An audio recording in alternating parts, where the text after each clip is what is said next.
আসসালামু আলাইকুম রহমতুল্লাহ। প্রিয় দর্শক, আজকের এই ভিডিওটি এমন একটি বিষয় নিয়ে, যেই বিষয়টি হয়তো আপনার, আমার এবং প্রায় প্রত্যেক মানুষের জীবনের সাথে জড়িত। আর সেই বিষয়টি হলো অলসতা।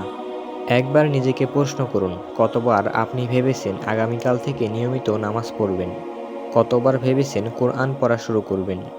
কতবার ভেবেছেন পড়াশোনায় মনোযোগ দিবেন, নিজের জীবন বদলে ফেলবেন? কিন্তু দিনের পর দিন, মাসের পর মাস কেটে যাচ্ছে, আর সে আগামীকাল আর আসে না। এর মূল কারণ হচ্ছে অলসতা। আজকের এই ভিডিওতে আমরা অলসতা থেকে বাঁচার জন্য একটি দোয়া শিখব। তার আগে ভিডিওটি ভালো লাগলে একটি লাইক দিয়ে চ্যানেলটি সাবস্ক্রাইব করে রাখবেন এরকম নিত্য নতুন ভিডিও পেতে।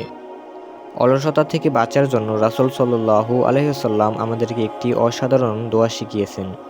আর দোয়াটি হচ্ছে আল্লাহুম্মা ইন্নী আউযু বিকা মিনাল আজজি ওয়াল কাসাল।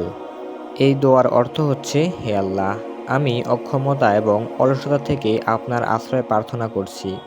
এই দোয়াটি আপনারা ভালোভাবে মুখস্থ করে নিন। ইসলামিক নতুন নতুন বিষয়গুলো জানার ইচ্ছা থাকলে আমার এই চ্যানেলটি সাবস্ক্রাইব করে রাখতে পারেন। ধন্যবাদ। দোয়াটি আবারও দেখে নিন।